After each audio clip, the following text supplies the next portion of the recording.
Sayın Bakan Yardımcım, değerli TÜSİAD üyeleri ve kıymetli katılımcılar. Avrupa Komisyonu kıdemli diplomatik uzmanı Antonio Gota'nın katılımıyla düzenlediğimiz Avrupa Komisyonu ve Özel Sektör Perspektifinden Avrupa Yeşil Mutabakatı etkinliğimize hoş geldiniz. Etkinliğimizde Türkçe-İngilizce simultane çeviri olduğunu hatırlatır. Sözü hoş geldiniz konuşmasını gerçekleştirmek üzere TÜSİAD Yönetim Kurulu üyesi ve Küresel İlişkiler ve AB Yuvarlak Masa Başkanı Can Yüceoğlu'na vermek isterim. Can Bey, buyurun, söz sizde. Teşekkür ederim. Sayın Bakan Yardımcım, TÜSİAD'ın değerli üyeleri, değerli basın mensupları ve sevgili konuklar, Avrupa Komisyonu ve Özel Sektör Perspektifinden Avrupa Yeşil Mutabakatı etkinliğimize hoş geldiniz. Değerli konuklar, TÜSİAD olarak tüm çalışmalarımızda ülkemizi güçlü ve rekabetçi bir geleceğe taşıma misyonuyla hareket ediyoruz. Bu anlayışla ülkemizi yakından ilgilendiren Avrupa Yeşil Mutabakatı'nın tüm unsurlarına ilişkin düzenlemeleri mercek altına alıyoruz.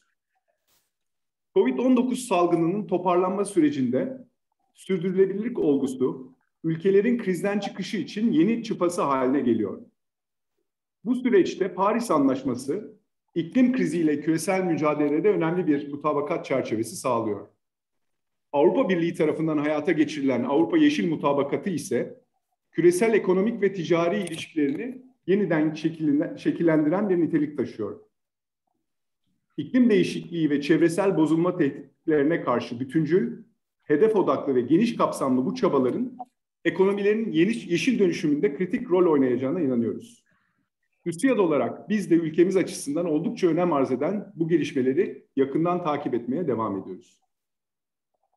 AB'nin yeni büyüme stratejisinin hayata geçirilmesi sürecinde ülkemizin küresel rekabetçiliğinin korunması bizler için tabii ki kritik önemde. AB'nin iklim nötr hedefine yönelik ekonominin tüm alanlarına sirayet edecek düzenlemeleri, tüm ticaret paydaşları ve entegrasyon ortakları gibi ülkemizde de iş yapma modellerini şekillendirecek. Bu süreçte ekonomik maliyeti artırabilecek risk unsurlarına yönelik tedbirler yanında fırsata dönüştürülebilecek yeni alanlara da odaklanmalıyız.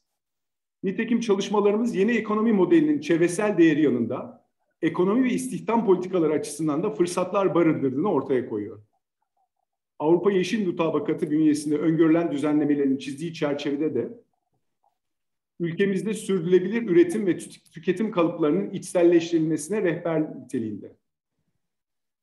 İş dünyası olarak önceliğimizi artan bir hızla yeşil dönüşüm dinamiklerine yönelik kapasite ve teknoloji geliştirmeye veriyoruz. Bununla birlikte bu sürecin başarısında ulusal düzeyde politika ve destek çerçevesi oluşturmak merkezi önemlidir. Sürecin etkin bir şekilde işletilebilmesi için Paris Anlaşması'nın onaylanmasını ve 2050 karbon nötr hedefini içeren bütüncül bir yol haritasının kararlılıkla hayata geçirilmesinin önemini her vesileyle dile getiriyoruz. Bu süreç ekonomimizin yeşil dönüşümüne ve küresel rekabet gücümüzün korunmasına yöneliktir. Bu kapsamda Ticaret Bakanlığımızın koordinasyonunda hayata geçirilen Yeşil Mutabakat Eylem Planı kuşkusuz önemli bir rol oynayacaktır. Başta sınırda karbon düzenlemesi ve döngüsel ekonomi eylem planı olmak üzere Yeşil Mutabakat'ın uluslararası ticarete etki edecek unsurlarına yönelik strateji dokümanlarının ve tedbirlerin takvimleri arasında uyumun sağlanması kritik önemde olacaktır. Değerli konuklar, pandemi tecrübesi küresel tedarik zincirinin dinamiklerini de kökünden değiştirmiştir. Gerek yeşil dönüşümün, gerekse dijitalleştirmenin ana arterlerini oluşturduğu bu dönüşüm ortamı, AB ve Türkiye arasında siyasi olumlu gündeme katkı sağlayacak bir zemindir. Hem iş dünyası kurumları hem resmi makamlar nezdindeki üst düzey diyalog mekanizmalarının oluşturulması yönünde önerileri önemsiyoruz. Gümrük birliği müzakereleri düzenleyici çerçevelerde dengeli ve dinamik uyum için en doğru adrestir. Avrupa Yeşil Mutabakatı'nın çizdiği çerçeve ve yeşil dönüşüm hedefiyle atılan adımlar ancak tüm paydaşların adil bir şekilde desteklenmesi durumunda gerçek amacına ulaşacaktır. Her iki tarafından açısından tedarik zincirlerinin işleyişini sekteye uğratmasını sağlayacak mekanizmalar bu nedenle önemlidir. Türkiye'nin AB yeşil dönüşüm çabalarını destekleyecek programlar kapsamına alınması, AB'nin tedarik zincirinde yeşil mutabakata uyum hedefi açısından da önemli katkılar sağlayacaktır. Bu kapsamda Gümrük Birliği'nin Türkiye'nin yeşil mutabakat ve AB dijital tek pazarı ile uyumunu sağlayacak kapsamlı bir ekonomik ortaklık anlaşması anlayışıyla güncellenmesi asıl odağımız olmalıdır. Bu yönde ilerleme, AB ve Türkiye ekonomisinin COVID-19 toparlanma sürecinde ve uzun vadeli küresel rekabetçiliğinde değerli katkı sağlayacaktır. Üyesi olduğumuz Avrupa İş Dünyası Konfederasyonu Business Europe'da yeşil ve dijital politikaları içerecek şekilde mevzuat uyumu süreci korunurken Gümrük Birliği'nin güncellenmesini desteklemektedir. Bu anlayışla TÜSİAD olarak çalışmalarımıza kamu kurumlarımız yanı sıra AB'deki muhataplarımızla da etkin bir iletişime önemli bir mesai vakfediyoruz. Görüş ve politika önerilerimizi sunarken düzenlediğimiz etkinlikler yoluyla bu sürecin etkisini arttırmaya katkı veriyoruz.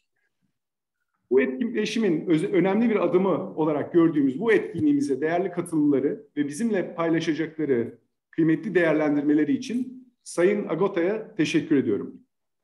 İlgili AB makamları ile diyalog artırıcı görüşmelerimiz yoğun bir şekilde Eylül ayında devam edecek. Bu platformların önümüzdeki dönemde de ivmesini arttırarak ve derinleşerek sürmesini arzu ettiğimizi bu vesileyle belirtmek istiyorum. Etkinliğimizin herkes için verimli geçmesini diliyorum. Davetimizi kabul ederek bugün bizimle olan, çalışmalarımızda desteğini güçlü bir şekilde hissettiğimiz Ticaret Bakan Yardımcımız Sayın Mustafa Tuzcu'ya da teşekkür ediyor ve sözü açılış konuşmasını gerçekleştirmek üzere kendisine bırakıyorum. Teşekkür ederim.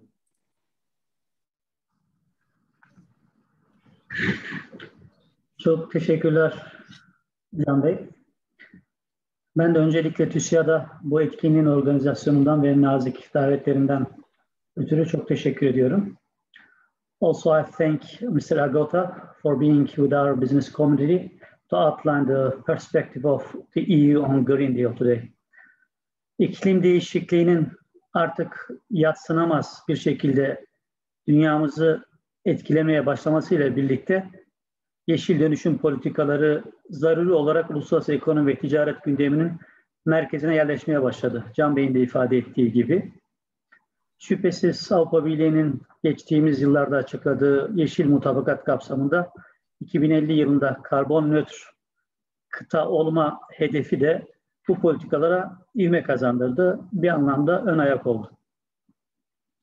Covid-19 salgınının da küresel ölçekte sürdürülebilirlik politikalarının gerekliliğine yönelik farkındalığı pekiştirdiğini zaten biraz önce Can Bey söyledi.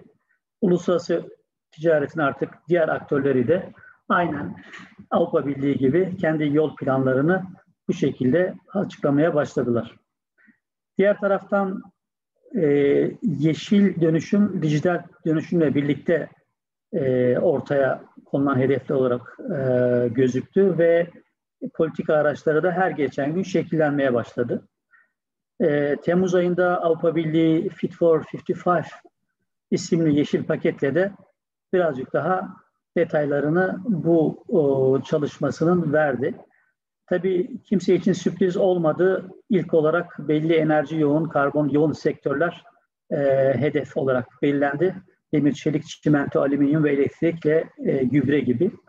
Ve 2023 ve sonrası 2026'ya dönük bir takvim çerçevesinde de Avrupa Birliği Fit for 55 ile bu sektörle ilgili temel politika enstrümanlarını bizlere tanıttı.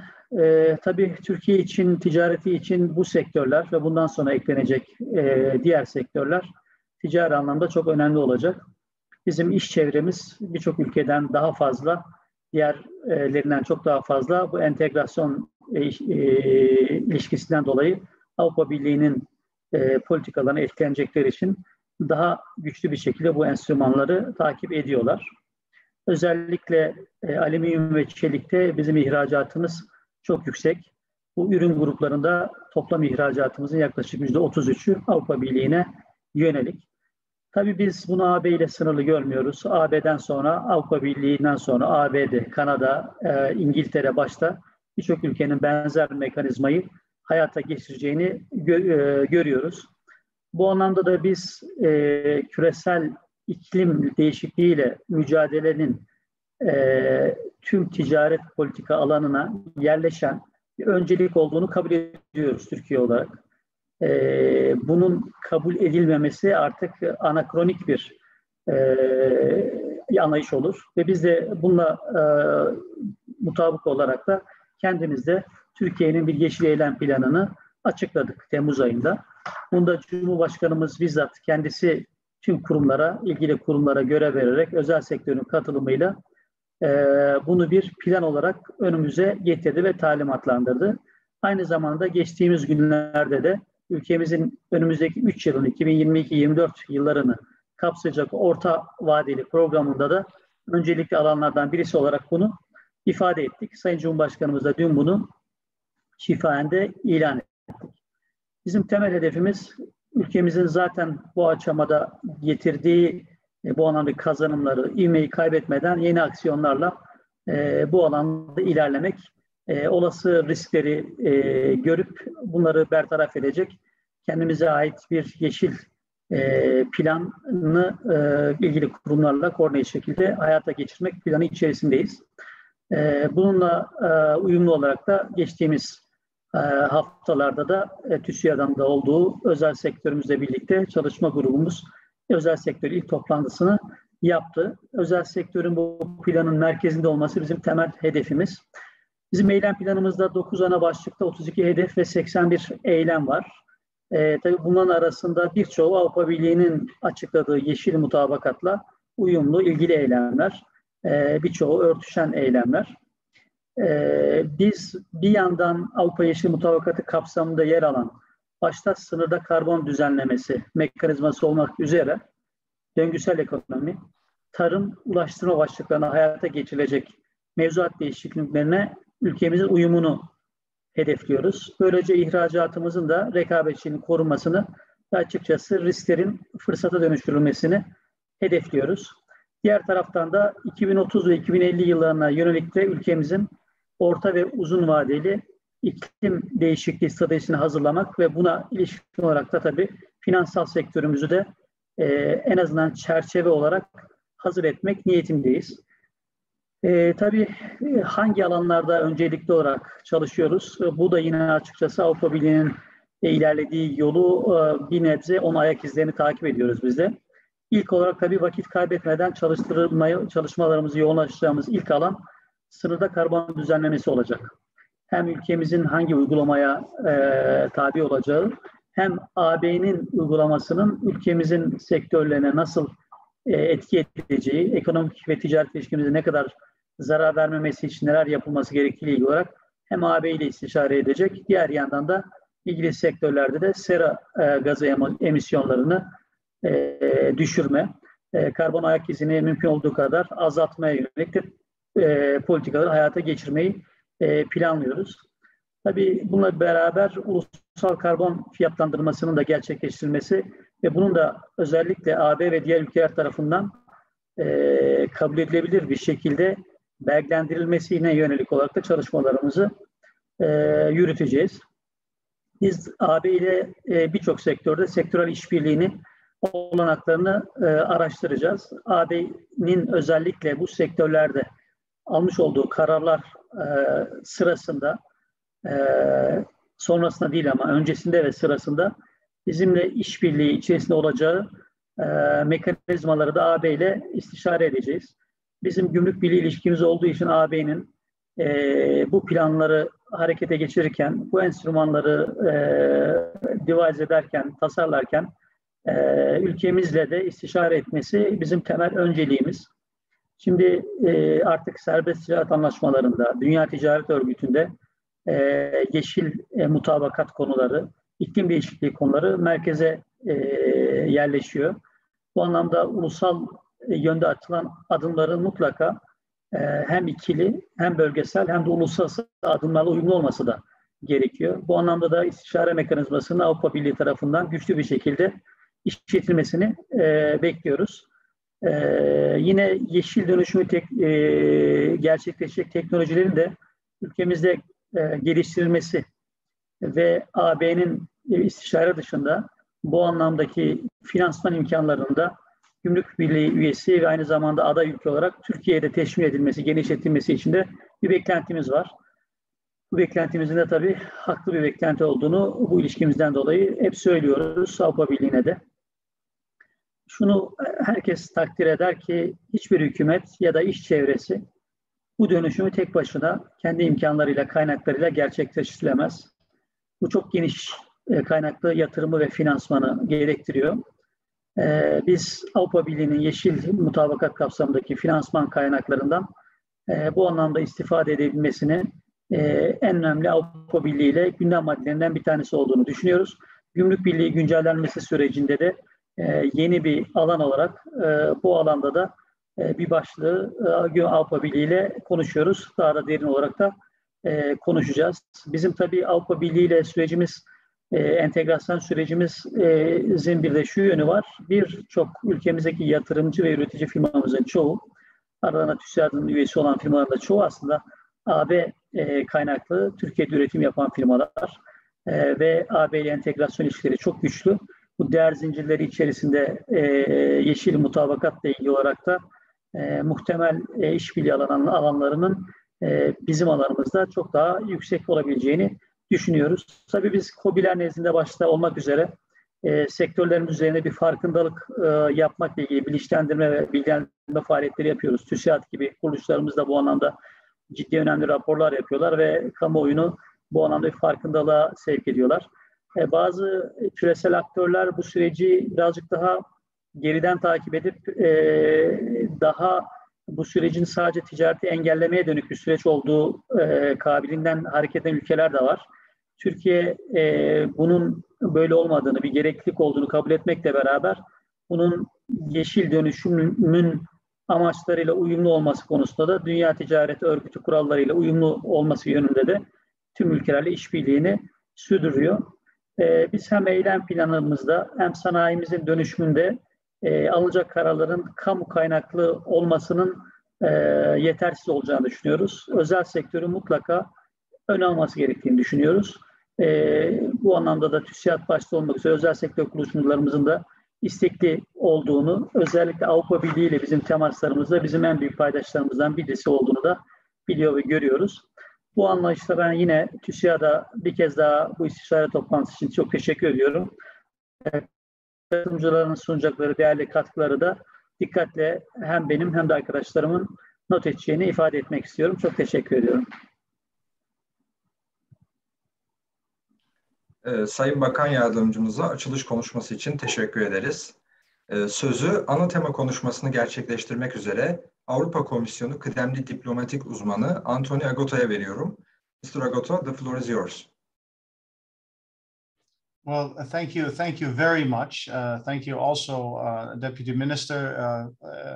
For me, it is an honor to be invited to be here with you and TÜSİAD. The things I'm about to say, I think the Minister knows very well, and some of you experts as well, but I would like to give you a worm's eye view of what we in the EU are doing, why we are doing this, and also to kind of see how we can have a clarion call to work together also with others towards these great goals. And obviously you mentioned the Green Deal.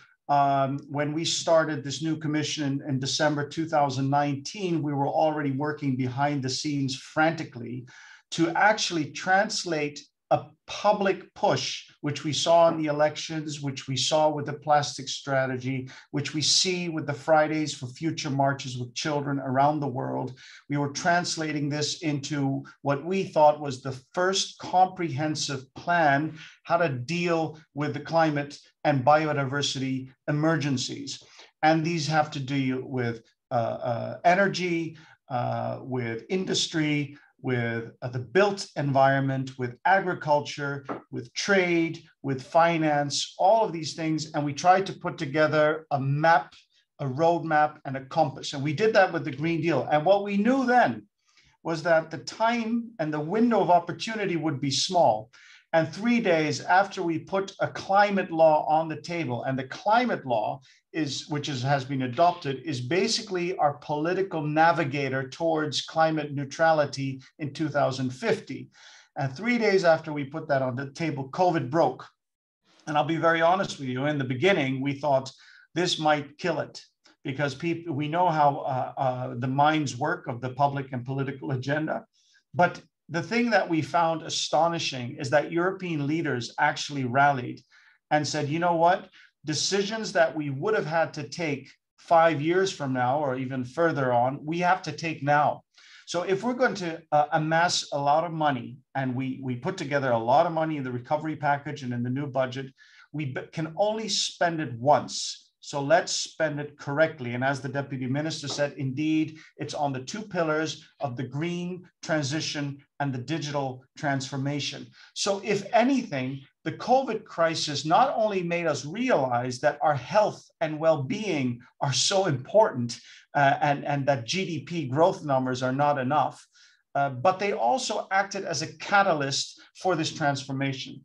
So one thing is to set big targets and to make all kinds of strategies. That's relatively easy. I mean, it's a lot of work, but it's easy. What is more difficult is to say, okay, once we have these ambitions and these targets, we need the right policies to put into place to actually deliver these targets, and to deliver them rather quickly. Because to be frank, I'm 51 years old. 2050 is almost around the corner, which scares me because my children are growing bigger than I am. So what we did before the summer, and it was quite a Herculean task, is to put on the table, as you already mentioned, Minister, the Fit for 55. And this is not a fitness program for people like me. It is a program to put together a number of things. We had 13 proposals on the table. And if you allow me, just for those in the call who haven't read it, and it's a lot of paper, I just want to briefly touch upon the different elements so that you get a feel of how comprehensive and how we try to approach it. So it starts with the backbone of our climate ambition, and that is our emission trading system. The ETS already exists for 16 years, and over this 16 years, with regard to the power generation and energy intensive industries, we have managed to bring down emissions with 42.8%. So in itself, the system with the carbon price, it works, and it's rather successful. But what we're trying to do is we're going to do a couple of things. We're going to try to bring down the ceiling of the amount of allowances. We're trying to make the annual reduction quicker, so we're going to increase that, and we're going to try to limit the free allowances for aviation. Now, road transport and the built environment are not under the emission trading system, so we're going to look forward to see how we can have a separate trading system for that as well. So that's the backbone, but that's not enough. We also need to increase and strengthen the emission standards when it comes to waste, agriculture, industry, transport, energy. So we have that, what we call the ESR. I'm not going to bore you with all our terrible acronyms, but it's the effort sharing regulation, where we're going to strengthen those things. Now, we also said that we need natural sinks that take the carbon out of the air. So our forests in Europe are, frankly speaking, not in a great state. So we want to strengthen our forest. We want to plant 3 billion trees over the next years. But we also want to increase the amount of megatons of carbon that will be taken out of the air by that. So we're doing that. Then we're looking at our energy production. We want to increase the renewable energy uptake, which now is around 18 to 20%, to double that and even more when it comes to solar, wind. And we want to invest in hydrogen, because we believe that in the future, as we create a market for hydrogen, this could be a really big a breakthrough. So we want to have more renewable energy. But that's not enough. You also want to make sure that those buildings or industry that use energy become more efficient. So we want to have a renovation wave where the built environment starts to isolate their buildings renovated, insulate, that's the correct English word. Then we look at our cars. The problem when you put a car on the market, it usually will drive for around 15, maybe even longer years on your roads, right? So we say, okay, what we want to make sure is that by 2030, the emissions of these combustible engines will drop with 55%, or basically we want to move towards zero emission vehicles, which means in 2035, the new cars on the road will have zero emissions. That's going to be our goal. And that's going to already strengthening already strict regulations. I say this because you know that 400,000 people in the European Union die prematurely every year because of air pollution. Somehow we have thought that that's normal. We've internalized it. It's not normal, and we can do something about it on the air pollution. The fuels that we use in our planes and in our ships and in our cars, we want to also make sure that these are going to be cleaner. So we're talking about e-fuels and synthetic fuels and blending. So we're going to increase the capacity and also make sure that the standards are high. And when I just said about making sure we have zero emission vehicles, of course, we need the infrastructure. So we're also going to put forward, we're going to make ourselves clear that we're going to put charging stations at the right point, and national member states will have to follow suit as well. And then, of course, we look at the taxonomy. How do you tax different things? How is the price stimulus the right and appropriate one? So, for instance, if you put gasoline in your car now, you pay a tax. If you take a train, there's a tax that's paid on electricity. But if you take a plane, the kerosene is tax-free. Now that distorts the market, and that doesn't make sense. So we want to make sure that that market reflects a fair price, because to be very honest, if I can fly for close to 20 euros to London from Brussels, but if I take the train, it's almost 80 to 100 euros. There's something wrong there. So we need to make sure that that is done. And then I come to what the minister pointed to, the carbon border adjustment mechanism. So we consider that if we are going to put our industry and our economy and our society on a new green footing, and we're going to invest a lot to clean up and to make sure that this helps the climate, the last thing we can afford is that we simply export our dirty production elsewhere. So to make sure that this actually has effect, we said, okay, it has to be a level playing field. And so we make sure that products that from other countries, we measure the carbon intensity of those products, and then we exact a price over the difference. That does mean, however, that the free allowances that we have in our emission trading system right now would then, be linked to the implementation of the carbon border adjustment going up.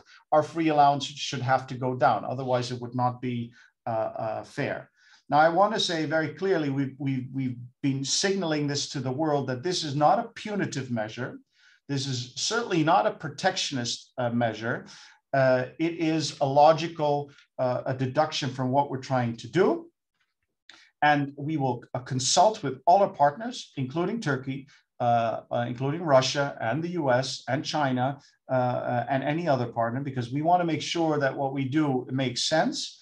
The first 2 years, because all of these proposals are now with the member states in parliament, so they have to debate this, and there will be changes. That's how it works in a democracy. But we foresee implementation early 2023. And then the first 2 years will be a pilot phase where the enforcement will not be there. And it will be on a limited amount of products that the Deputy Minister already mentioned, iron, steel, aluminum, electricity, fertilizer, cement. And we'll see how this works, and we'll gather information, and we'll monitor the situation. So if anything, it's the first time that something like this is being tried. We have to make sure that it's WTO proof, absolutely. So I just wanted to spend some time on that, so you know a little bit where we come from. Now, this is what we do in the EU. Obviously, we are also looking at our relations outside. CBAM, the carbon border adjustment I just mentioned, but we will also come forward with a deforestation proposal in the second half of this year, where we try to make sure that the import of the EU import does not further drive up deforestation. And think about coffee, palm oil, rubber, cocoa. I mean, we haven't settled on all the products, but these are the products you should think about. And of course, as I said before, we are looking down the barrel of the climate conference in Glasgow in November, COP26, which for us is going to be a very important moment. We think a rendezvous with history for everyone in the world, because one thing is clear, the EU, we took the decision not to wait for others, but we also know that we alone cannot do this.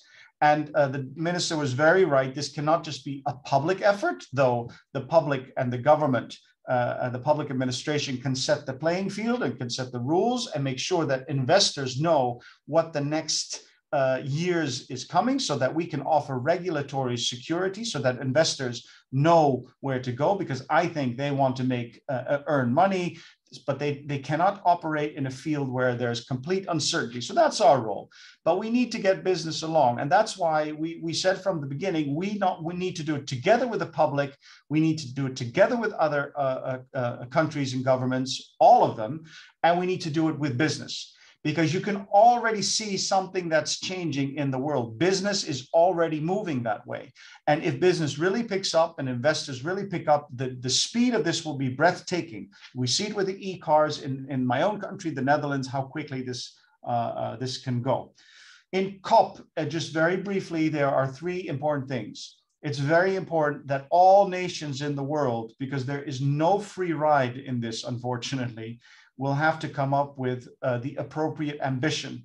And for everyone that's different, but a binding ambition is very important. That goes for the EU, that goes for the US, it goes for China, Canada, Japan, Korea, Indonesia, also goes for Turkey. That's very important. The second thing, which I'll briefly mention, is the issue of climate finance. We've promised the developing world $100 billion every year up until 2025, so that they can not only do mitigation, but they can also adapt to the already risks that we have at the moment. And the third one, obviously, seems more technical. It's about the rule book of Paris. But I just wanted to give you the context of COP26. Now, I'll leave it here. I wanted to give you a feel what we're doing.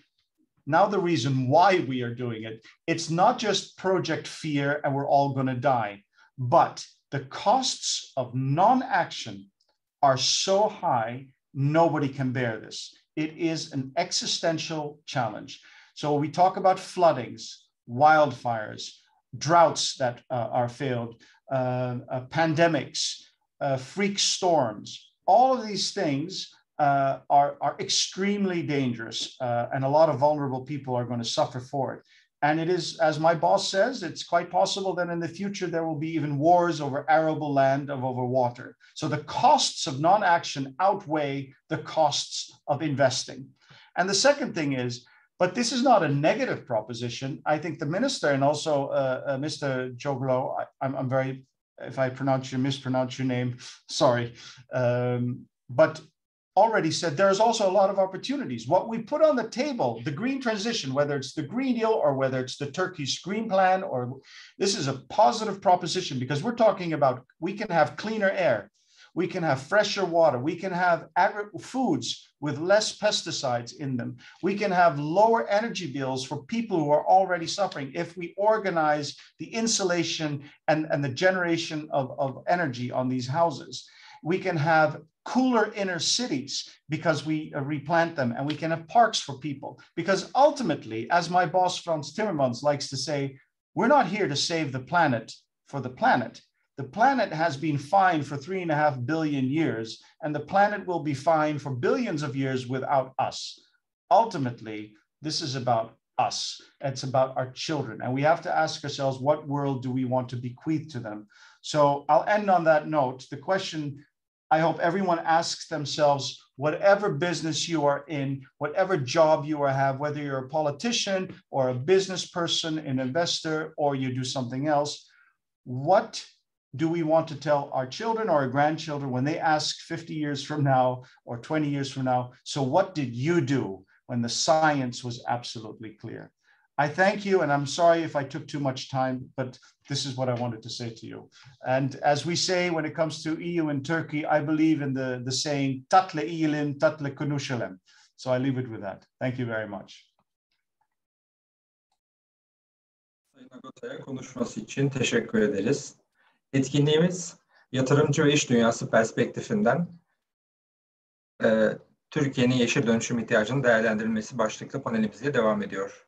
Panelimizin moderasyonunu gerçekleştirmek üzere sözü TÜSİAD Çevre ve İklim Değişikliği Çalışma Grubu ve Yeşil Mutabakat Görev Gücü Başkanı Fatih Özkadı'ya bırakıyorum. Thank you. Dear participants, we'll listen to great insights on the European Green Deal and the Fit for 55 package, and also the Green Deal action plan of the Turkey from our distinguished the keynote the speakers. Dear Minister Tuzcu and Mr. Agota, it was an honor to have your invaluable contributions. We would like to thank once again for sharing your critical views, which set the scene very clearly before the panel discussions. Now we are moving to panel discussion. In this panel, we are going to evaluate the Green Deal and the investment needs for the green transition in Turkey from business organizations and investor perspectives. To manage the time effectively, I would like to remind you that we will have only one tour with 6 to 7 minutes for each participants. Allow me to introduce our distinguished speakers. The Deputy Director General of Business Europe, Mr. Alexander Afre, the Chief Operating Officer of Turkas Petrol,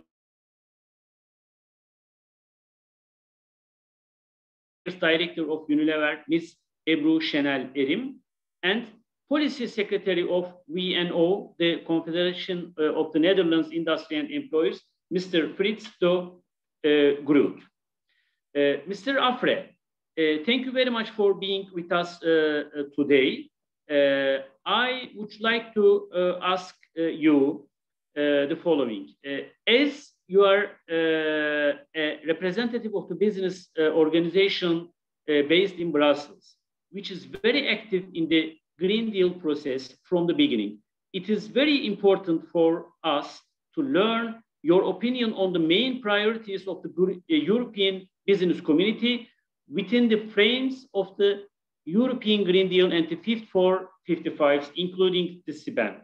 And what is the potential impact of the Green Deal to the relations with the economic partners, particularly with the close economic partners, with the having high degree of integration to the EU single market, such as UK, Turkey, and Switzerland? Thank you very much for the event and for the introduction. So I do my remarks shortly. If I'm too long, feel free to interrupt myself.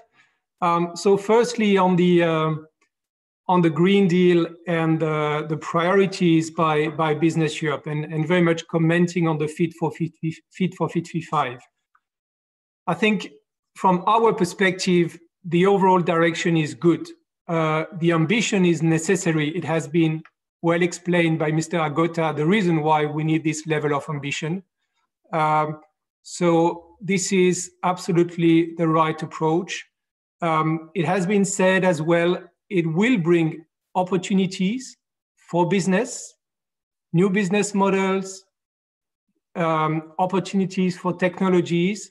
So we have to look at the Green Deal and the Fit for 55 from that perspective. A lot of the discussions for the coming months will be about how the policy framework is going to be shaped. The Commission has put on the table a comprehensive proposal. We are going to assess, to analyze, and from our perspective, what is going to be key is to find, and to, at the end of the day, a good balance between the necessary level of ambition and the necessity to make sure Europe's economy remains competitive. And this is possible. And we need to find this good combination. There will be a number of cross-cutting challenges. I don't have time to go in details, but of course, we need to ensure a global level playing field. And this is where carbon leakage measures are extremely important. We need the investments, public and private. And to make good private investment, we need profitable companies as well. We need societal acceptance. Just to name a few, there will be challenges and the need to strike the right balance, as I mentioned before. But all the proposals that the Commission has put on the table, we will carefully assess because they will all directly or indirectly impact industry. We will be looking as Business Europe into most of the 13 proposals, and we will be in the coming weeks publishing some concrete views and recommendations. A few words on the CBAM. I mean, this is a very disruptive proposal without giving a judgment, but this is a disruptive one. We are still, now that the concrete proposal on the table, we are assessing. We are discussing already next week deeply with our membership. There has always been two key points for Business Europe on the CBAM. One is about the WTO compatibility. And when looking at the Commission proposal, I have the feeling that it's covering well the major concerns here. The second point is about the necessity to complement the free allowances, not to replace. We think this is an existing system that has proven its efficiency. And we really need to have the two going hand in hand. I think, my opinion, the worst case scenario, looking at the Commission proposal, has been avoided. This is good, but there are still some challenges. The risk of resource shifting, for instance, is one of them with the Commission proposal now put on the table. But again, not to take too long, I'm not going in too much detail. So that's in a nutshell, really in a nutshell, about the priorities, about the Green Deal, and more specifically the Fit for 55. Now, your second point, and I do quick, about the impact on the Green Deal on the relation with key economic partners. Well, I think there will be, as always, opportunities and challenges as well. Opportunities, but it has been mentioned by speakers before. It will open new markets for clean technologies, products, for European companies, but non-European companies as well. And this is certainly an opportunity. It will as well bring investments, public investment by the EU, also in third countries to support the transformation. And this is as well a positive element. On the challenge side, yes, this is a very dense regulatory framework. And in order to have access to markets, the closer the alignment is, the better it will be to avoid increasing costs and having barriers. So I think this is an element of challenge that has to be well reflected. I'll leave it there for the sake of time as my remarks. Thank you very much. Thank you, Mr. Afre. Now I would like to turn to Mr. Akbay. Mr. Akbay, how the European Green Deal and the Fit for 55 package would affect Turkey's energy sector, and what should we do for a fair, balanced and planned energy transition in our country? Thank you, Mr. Özkadir. I would like to salute our dear Minister Tuzcu and the members of the European Union Commission. First of all, I would like to start with the how we shall handle the energy transformation and the transition. We have to focus on transportation, on the power generation, especially the consumption on the residential level. And at the same time, we have to focus on the impact on the industries in Turkey. Basically, to start with the power generation, Turkey has started the transformation since the inception of the energy market law in 2001, and also the renewable resources support mechanism with the law. Turkey transformed its power generation with the new installations on wind power, solar, hydros, and also biomass, biogas, and further power generation resources. What we have focused on is to increase the installed base and have a balance between the base load and the intermittent power generation units. We have also focused in Turkey on the energy independency, and we have utilized our local coal resources. But this has been interrupted, although we have already declared we would like to grow further with the brown coal installations in Turkey, based on the lack of international financing and the indebtedness of the local players mainly. And Turkey has introduced also an offtake and capacity mechanism to create an environment where energy independency could be achieved. Because Turkey is growing at least with 3 to 6%, depending on the periods, on the consumption side, in line with the macroeconomic growth. Starting from 2018 onwards, we assume that the investments into power generation from hydrocarbons will be less and less. But Turkey's baseload demand is still growing, which will be covered by the introduction of the nuclear power at the same time, where EU started to jump off from the nuclear power. Turkey will introduce it in the coming years, starting from 2024 onwards.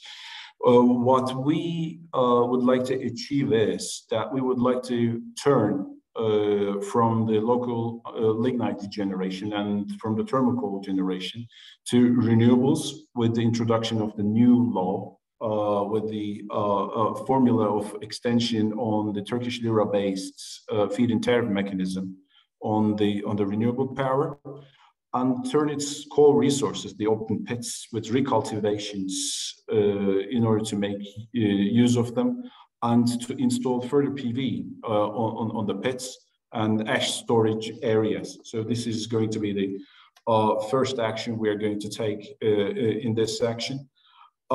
Basically, we have to invest also at the same time further to offshore wind power in Turkey, where the quality of the wind is fairly high, and Turkey is growing in the wind power installations in the coming years.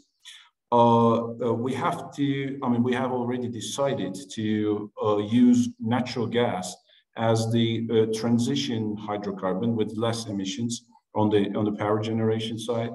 And we are also going to focus on supporting the startup ecosystem for clean coal technologies, introducing also carbon capture and storage and usage, maybe the methanation processes in Turkey, to convert it to gas and at the same time to hydrogen. We are also going to focus on more renewable generation and integration of the hydrogen generation to PV and wind installations. We would like to introduce hydrogen as a storage matter. And at the same time, we would like to introduce also hydrogen for the utilization in the transportation system, where the electrification is very demanding. At the same time, we turn our faces to the electrification of the transportation, especially on the residential level. And we are going to invest into new charging units, and basically on the balancing of the power demand and supply on the distribution level, rather than investing too much into the transmission level. So this is going to be a new mindset for Turkey to introduce electrification fast electrification. And our government decided to invest into e-cars and e-charging units at the same time. And we are already developing the legislation for that. Probably it will take the major part of the new investments into transportation, and hydrogen and probably LNG is going to be used in the mid-range or long-range transportation in Turkey, together with the electrification of the railway systems. Probably we are going to reduce our dependency on the 80% hydrocarbon-based energy consumption in Turkey. As TÜSİAD, we have already introduced our new climate regime, where we have focused our activities on the carbon pricing. This will have an impact on the macroeconomic growth and on the industry, but probably it will also stimulate the energy efficiency actions in Turkey, together with the demand side management and the management of the duck curve in Turkey, just flattening of the demand sides and probably changing of the shifts, and so that we changed the whole structure in the industry as well. In compliance with the Green Deal Action Plan, TÜSİAD members already started to adapt themselves to the emission trading system and carbon pricing. And at the same time, the Turkish Energy Exchange, EPH, has introduced the new green certificates. We have to probably comply with the EU's energy certification so that the trading can start between the exchanges. And the investment into Turkish qualitative power generation on renewable sources based could be stimulated further, so that the green certificates could be sold in the European markets as well.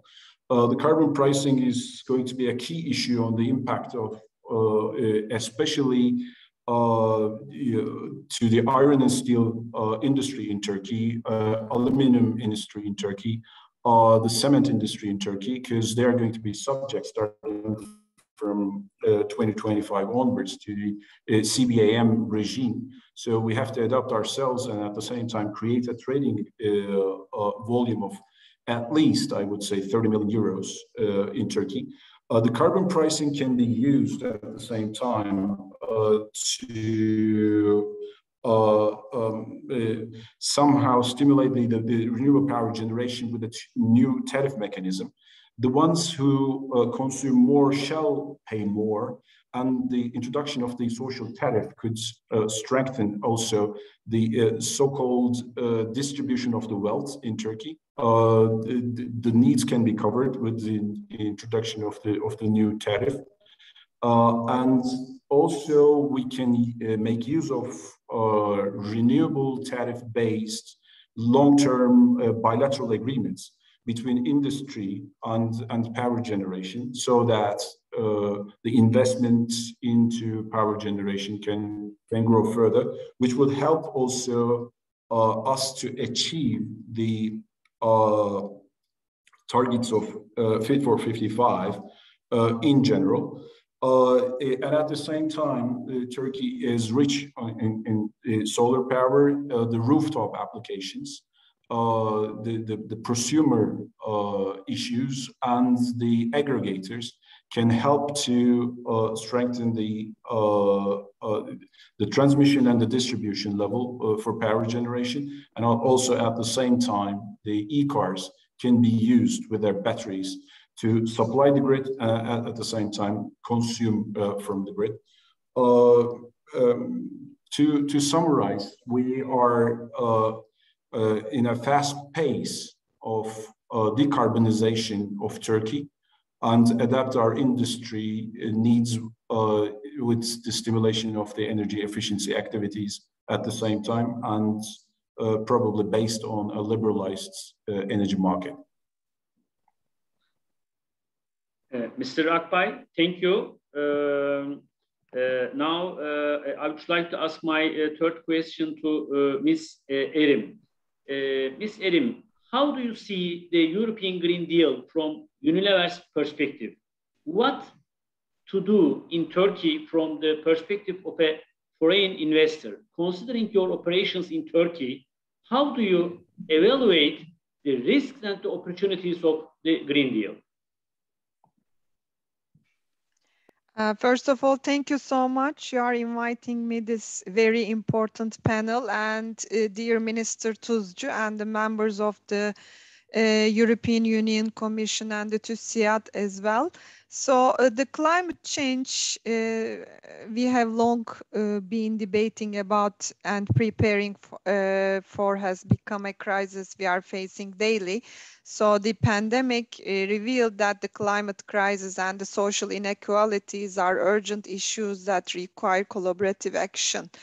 So sustainability has long been a central pillar of Unilever's business strategy. 10 years ago, we announced Unilever's Sustainable Living Plan with an aim to build a better future and make sustainable living commonplace. Our business model has transformed to separate profit from environmental and social impact, and we believe that the business growth can still be achieved while we work towards reducing our environmental footprint and building a more equitable and inclusive society. Building on the legacy of the Unilever Sustainable Living Plan, we have announced our new fully integrated corporate strategy, Unilever Compass, in this year. In line with the new strategy to be purpose-led and future-fit, the Compass strategy focuses today's crucial issues. First, the climate emergency and the social inequality. So this plan sets out how we halve of our greenhouse gas emissions across our value chain by 2030 and reduce our emissions from our operations to zero by 2030 and ultimately get net zero by 2039, consistent with the ambition of the Paris Agreement.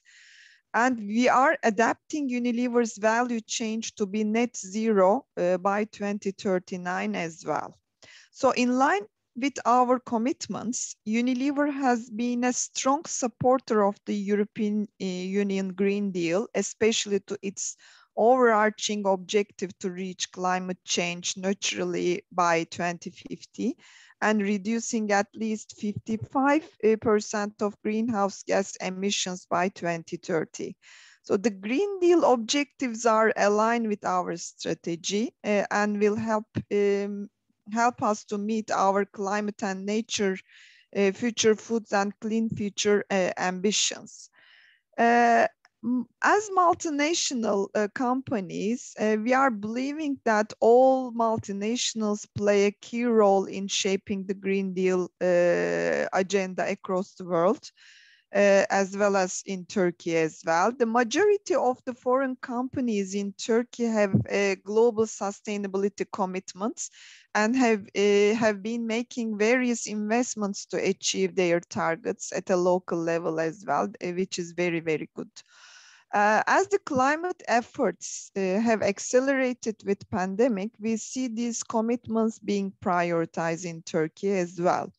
So Turkey has also taken a step in its climate agenda. So very thankful to Ministry of Trade and the sector stakeholders have prepared the EU Green Deal Action Plan to support Turkey's transition to a more sustainable and greener economy.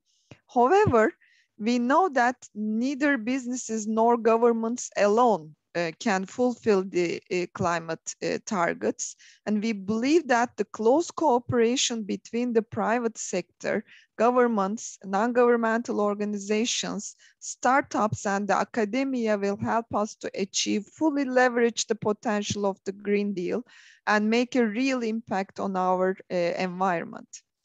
Through International Investors Association of Turkey, YASET, foreign investors have had a chance to work in close cooperation with the ministry and stakeholders during the preparation of the action plan.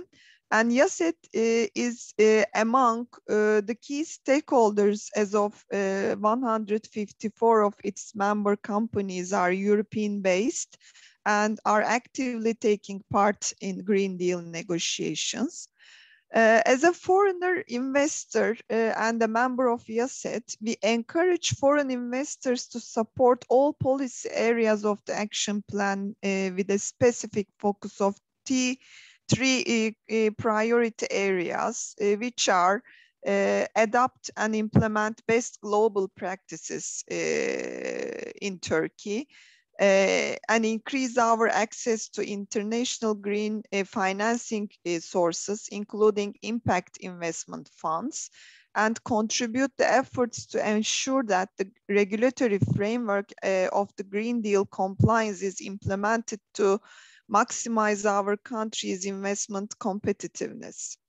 From a technical side, we encourage the EU to introduce better carbon pricing and to remove fossil fuel subsidies that drive negative carbon prices to achieve the Green Deal targets. We also urge our Turkish government to implement the emissions trading system, carbon pricing, and carbon border adjustment mechanisms.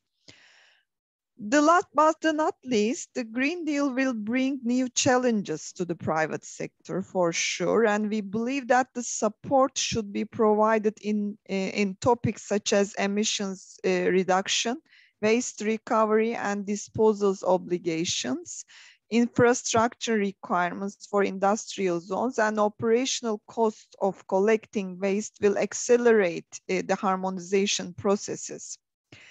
The last crucial topic is that the Green Deal is expected to lead the cost increase in food sector due to the organic agriculture, tracking of products from the field to table, and the management of regulations such as termination of pesticides used. So the second question is about considering the operations in Turkey, the risk and the opportunities. We think that the Green Deal is a growth strategy to move towards a decarbonized circular economy and build a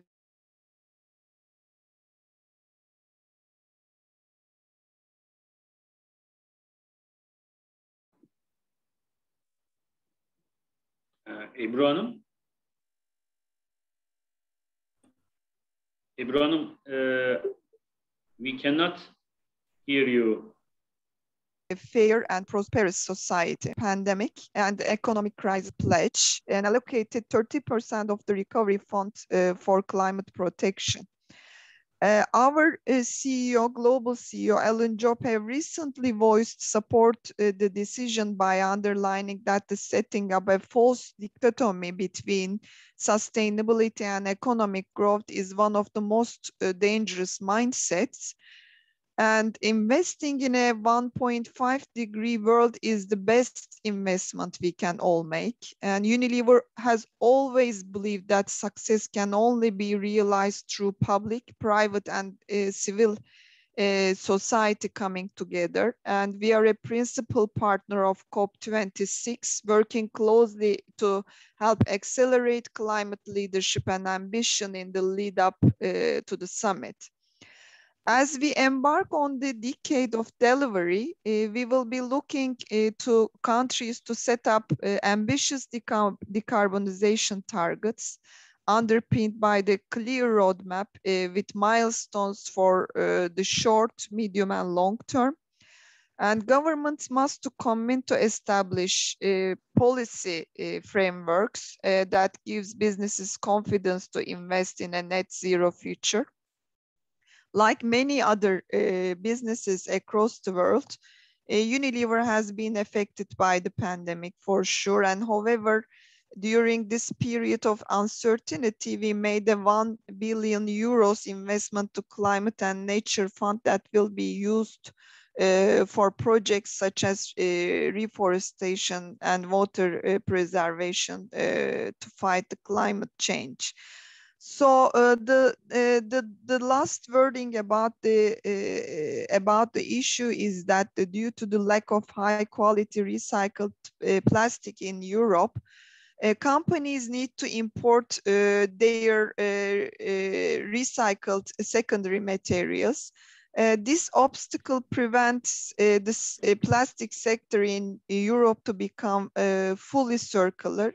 To reach full circularity, the EU must accelerate the authorization of recycled plastic for food contact use, recognize new recycling technologies, and increase the collection of all types of household plastic waste, and introduce measures to ensure better waste sorting.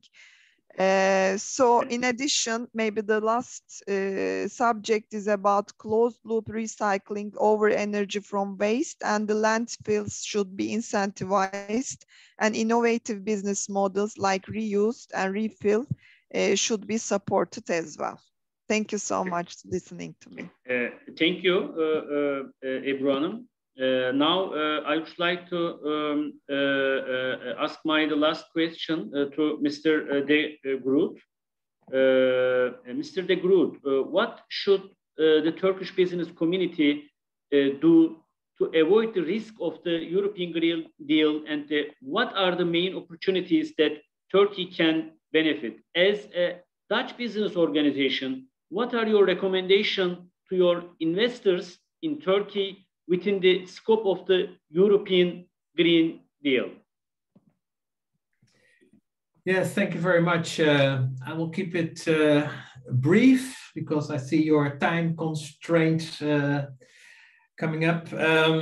Yeah, well, maybe it's good to tell first, and I echo a lot about what previous speakers from business and industry said, that is that we really embrace the Green Deal and the Fit for 55 package, because it gives us predictable and consistent policies. It gives us good price signals where we can track our business cases on. It's also important that it brings a level playing field for companies inside Europe and between companies inside Europe and outside Europe.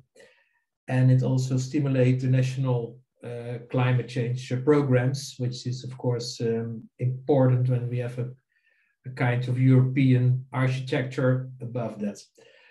So my very short and easy message to the Turkish companies and Turkish investors is jump on this train, because there, as we can see it now, there will be no other future. We have to tackle climate change, and I very much liked what the previous speaker from Unilever said, that investing in a 1.5 degrees world is probably the best investment we can all make. So yeah, I think jump on the train, and also try to come up in Turkey with a comparable program to tackle climate change, but also to keep the economic position in space and to stay competitive. And I think there are lots of areas where you can really make the difference. And one of the previous speakers talked us already about it, but maybe a little bit funny, but when I was in Turkey on holiday, I was surprised by the wonderful climates and the enormous amount of sun. So I think Turkey is very well positioned to become a big player in green hydrogen. Not tomorrow, but maybe in the coming up years. You have already the existing very good gas network with pipelines and with shipping. So yeah, the next stage can be that you can become very important in green hydrogen. Also in the other areas which were mentioned in the cement industry, aluminum and steel, modernize that, and yeah, you can stay a big player and a big supplier in the international supply chains. And think one of the first speakers said that because of the pandemic, a lot of companies are looking more careful to their global supply chains and want to produce nearby. So also in that situation, I can imagine that Turkey, as I think a very big and important neighbor of Europe, is in an outstanding position to fill in all those roles and gaps that are arising. So when I had some money to invest, I can imagine that I should invest it in Turkey, because you are in a great position to play very important roles in the new, far more sustainable supply chains in the world. And that is, I think, what I like to say in this as answer on your questions. Thank you. Thank you very much, Mr. De Groot. Sayın Bakanım, sabırla bizi dinlediniz. Sonuna kadar çok teşekkür ediyoruz. Ben bu kıymetli panel sonrasında aslında son değerlendirmenizi almak için sözü size vermek isterim, uygun bulursanız. Çok teşekkür ediyorum. Çok sağ olun Fatih Bey. İlk olarak ben de bir kez daha TÜSİAD'a bu güzel etkinliği bir şekilde gerçekleştirerek Avrupa Birliği perspektifini ve küresel yeşil dönüşüm adımlarını özel sektörümüze bir defa daha tanıtma fırsatı verdiği için çok teşekkür ediyorum TÜSİAD'a. Yine Antonio Gota çok güzel bir şekilde Avrupa Birliği'nin ne yapmak istediğini ve bunu nasıl yapmak istediğini ortaya koydu.